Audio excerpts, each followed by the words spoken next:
en todo. ¿Te parece que arrancamos con la agenda económica? Hoy vamos a tener a Claudio Suchovicki y al Doc de Pablo. Arranco saludando al Doc de Pablo. Buenas noches. ¿Cómo va, Doc? Sí, tendría que haber hecho un pequeño agregado. A ver. Después de todo tu contundente editorial va a decir, che, no se suiciden. Digamos, ¿eh? Sí, ¿cómo lo ves vos, Doc? Porque también a mí algo que me gusta tuyo es que todo lo ves con el prisma también de la historia, con esa idea de lo que pasó antes para ver lo que viene. Con la historia y con la vida misma, José. A caballo de todo lo que dijiste, está bien, es la fuerza que tenemos los argentinos, que no tenemos más remedio que levantarnos todos los días a ver cómo le encontramos la vuelta mientras sufrimos todas esas cosas que vos detallaste, porque el PBI no cae como el maná, digamos, del cielo. Entonces, el mozo, el pizzero, el tachero, el profesional, etcétera, etcétera, dice, y además de todo eso, tengo que ver cómo me las arreglo. Vamos a saludar, Doc, a Claudio Suchovicki. ¿Cómo va, Claudio? Qué placer saludarte y qué placer escuchar al profesor de Pablo. Te diría, vine a escuchar al profesor de Pablo, así que me quedo callado. No, vamos a hacer una triada, un quinteto acá con los compañeros de Mesa Chica. ¿Cómo la ves? Escribiste el fin de semana y me gusta que les cuentes a quienes nos están mirando una nota que fue de las más leídas también en materia económica, Claudio, que ¿por dónde viene? Bueno, convengamos que el espíritu de la nota en el fondo decía que al que la lea le iba a regalar un alfajor. Quizás es por eso, no por el contenido, sino por la intencionalidad que le ponía atrás. No, mi enojo en aquel momento o mi reflexión era, ya no me molesta que los precios sean tan baratos. Un bono argentino está al 38% de paridad, un metro cuadrado comparado con Montevideo, comparado con Asunción o con los lugares de la región, claramente más barato. Si miro una empresa argentina, lo que vale con cualquier lugar o con cualquier país vecino, muchísimo más barato, comparaba con los bancos de Colombia, por ejemplo, con los bancos de Perú, en lugares donde también tuvieron problemas con la pandemia y tienen problemas políticos. En Perú se llevaron puesto a 3 presidentes en 3 días y a pesar de eso el sol peruano subió y los bonos peruanos subieron y consiguieron plata a 100 años al 4% anual. Mi problema y lo que reflejaba en la nota no era que los precios eran baratos, sino que a pesar de eso no hay comprador. Y eso entonces ya tengo que encontrar una explicación mucho más profunda, que ¿por qué no hay comprador a este precio si es un regalo con respecto a todos los de la región? Y quizás porque en otros lugares de la región está la esperanza de cambio, está la esperanza de que esto se pueda arreglar. Y en Argentina me daba miedo, aunque mis abuelos me enseñaron lo contrario, que lo último que se pierde es la esperanza, que no estamos perdiendo esa expectativa de cambio con respecto al futuro, porque repito, cuando veo el valor de un activo y quiero vender algo y no lo puedo vender porque nadie quiere comprar y además hay más gente queriendo salir que entrar, repito, ya no es un tema de precio, es un tema de expectativa futura. Y eso me parece mucho más profundo. Doc, cuando hablamos de la situación, usted me decía, bueno, espero que la gente no se ponga mal con lo que estamos contando. Pero ¿no crees, digo, que hay que correr un poco el velo también de las cuestiones anecdóticas de lo importante? Porque digo, estamos discutiendo hoy 3 rugbyers, pero en realidad la cuestión de fondo, ¿por dónde va? Esperar un poquitito. No es que en algunos medios le dan demasiada burilla a ese tipo de cosas. No digo que no tiene importancia, pero digo, cuando vos tenés una persona, vos pensás en una persona que nos está escuchando en este momento, que mañana tiene que levantar la cortina, ver, enfrentar.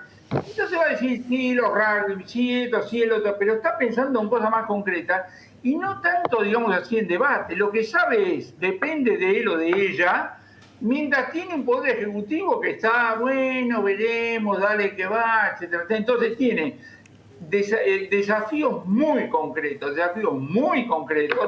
y yo creo que a todo el resto de las cosas no sé cuánta burilla le da, ¿no? Es así. Pablo, ¿te sumás?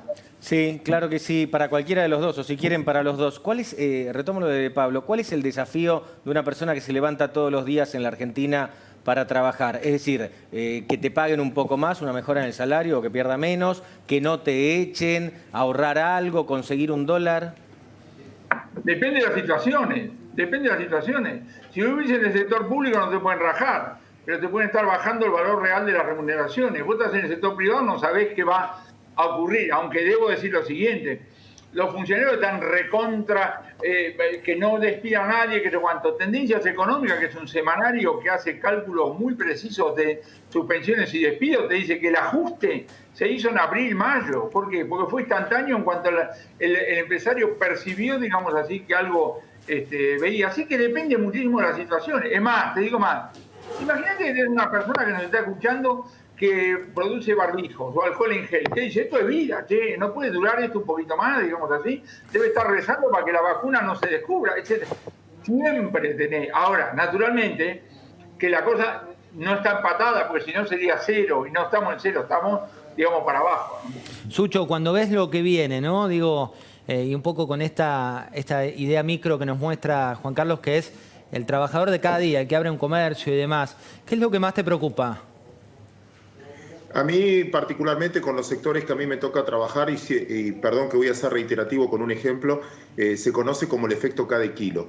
Y otra vez, no es que voy a hablar de los Kirchner, sino que hay un sector que le va bien, como decía Juan Carlos, y otro sector como la cada kilo que le va muy mal. Pero también en el mismo sector. Yo trabajo en el microcentro. En el microcentro había, en las cuadras donde yo trabajo, había 10 restaurantes. Quedan 3. A los 3 que quedaron les está yendo bien, pero nadie cuenta la historia de los 7 que no están más. El otro problema es el desabastecimiento de artículos. Hay gente que te dice, yo estoy vendiendo, tengo demanda, pero no tengo reposición de mercadería. En algún lado, por especulación, porque no me quiero desestoquear, porque después no lo voy a renovar, porque el fabrique argentino tiene un costo muy alto, es muy distinto al 2002, 2003, 2004, donde uno podía especular con sustitución de importación. Yo ahora noto que no, porque antes la carga fiscal era el 30% del PBI, en 2002, 2003, 2004, hoy es el 50%, como mínimo. Además, las cargas laborales hace que fabricar acá sea complicado y no tenga todos los insumos. El que depende de la importación, estas 2 últimas semanas te hago el desafío que entrevistes a cualquier empresa que esté ligada a la importación y te van a decir, me están atrasando la CIMI. No tengo abastecimiento. ¿De qué sirve vender un auto si no puedo conseguir las ruedas? Y así sucesivamente. Quiero que la preocupación viene por si voy a tener energía o no voy a tener energía, si voy a tener abastecimiento o no, si me conviene invertir. Y sin inversión el país no tiene salida, porque puede aumentar algo el consumo, pero sin inversión no aumenta la oferta. Y sin oferta vamos a tener más presión de precio. Alfred. Sí, para Juan Carlos, en las últimas semanas vimos que una suba sostenida de la soja, para ver si tenemos esperanza. ¿En qué número mágico creemos que se puede sentir un impacto realmente favorable para la Argentina si sigue subiendo la soja? Mágico. Tiene conocimiento específico. Bienvenido, porque evidentemente las conferencias. No sabemos si estamos en el equivalente de los números 2008 o por el estilo. Te anticipo lo siguiente. Si eso ocurriera, el mejor estilo argentino, José me dice que a mí me encanta la historia. Si eso llegara a ocurrir, nos patinamos todos, porque esta es la historia argentina. ¿No? Imagínate lo que vamos a hacer un soja a 2000. Gracias. ¿Sabés lo que hacemos? Hacemos 32.000 locuras, nos patinamos todo. Y cuando vos le decís, che, ¿por qué no guardás ahora? No, cobarde, vos no entendés. En la provincia X siempre falta gasa para el hospital, etc. Y esta es la razón por la cual las crisis son tan severas en la Argentina, porque cuando viene la mala, no tenés dónde agarrarte, ¡boom! Y va para abajo. Entonces, claro, después las reactivaciones son fortísimas. Crecer 9, después que caíste 8, no es un demasiado mérito. Sucho, cuando ves esto, ¿no? Que nos patinamos todo, vos que seguís los inversores también y la lógica del inversor, ¿por qué nos cuesta tanto ver esa película? No, es que no nos cuesta, la vimos tantas veces que nos anticipamos. Quiero agregar una cosita a lo de recién que me parece relevante. Es verdad que sube la soja. Cuando se cosechó, cuando se sembró en 280 y quizás ahora están en 400 y eso puede ser más recursos. Pero también, se lo escuché el otro día a un amigo común de los 3, un amigo nuestro de toda la mesa, Enrique Sebach, y me gustó el razonamiento, lo voy a copiar de él. Pero también sube la soja y el trigo. La soja no la comemos acá, es ingreso. Pero la soja y el maíz y el trigo, que también suben, es la mesa de los argentinos, porque es aumento de precio para el que le da de engordar al pollo, para el que le da de engordar a la carne o el que le da de engordar también en algún proceso la fabricación. Voy a ir a la historia de Juan Carlos de Pablo, esencial, básico para la vida de tus viejos, Juan Carlos, que o tenían panadería o trabajaban en una panadería.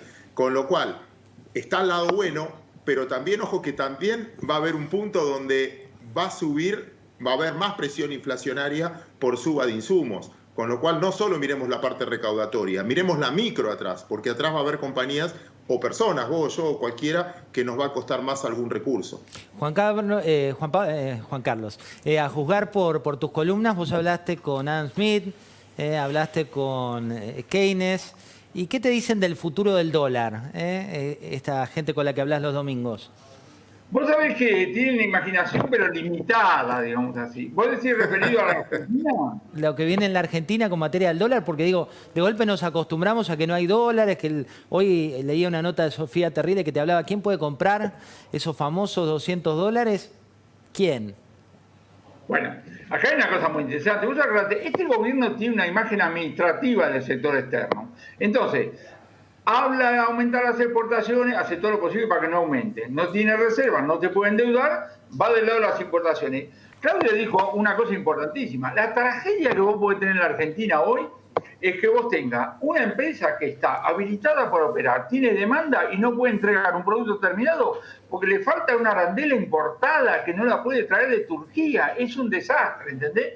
Yo por eso dije, dentro de la lógica de este gobierno, yo no entiendo cómo durante X número de meses le siguieron vendiendo $200 a 5 millones de compatriotas, comprometiendo más de la mitad del superávit comercial. Superávit comercial que hace 2 meses que dejó de ser 1.400 y es 600. Ojo con eso, ¿eh? Totalmente. ¿Pablo? Sí, ¿qué posibilidad tiene el gobierno, qué posibilidad tiene Martín Guzmán, que supuestamente es el que más entiende del manejo económico, de normalizar la situación en los próximos meses? No sé qué quiere decir normalizar. ¿Qué quiere decir? Que no tengamos más problemas con el frente externo, que mandemos una señal fiscal que nos crean en los mercados y que nos la creamos nosotros mismos, por ejemplo. Yo lo pondría en etapa. Primero, por favor, que lo haga. Si lo hace, si se junta el equipo económico y dice, vamos a hacer algo congruente, es decir, si no tenemos más remedio que emitir tanto, entonces la tasa de inflación va a ser tanto. Si la tasa de inflación va a ser tanto, dejémonos de joder con esto de congelar los precios, etcétera, etcétera. Si eso es así, entonces empezamos a hablar, se lo tienen que explicar bien al presidente, el presidente tiene que explicárnoslo a los argentinos, que somos los verdaderos exigentes, los bonistas y el Fondo Monetario no nos exigen nada. Nosotros somos, y ahí, digamos así, empezamos a, digamos así, por ahora lo que estás viendo son variables que son completamente distintas. La tasa de inflación implícita en la velocidad con la cual emitís, porque no tenés más remedio, las LELIQ, las LEVAC, todo eso sabe Claudio, es totalmente incompatible con precio congelado, con un tipo de cambio que querés hacer, con tarifa que no la vas a mover, vos decís, perdón, un alumno mío de la universidad dice, eso lo bocho.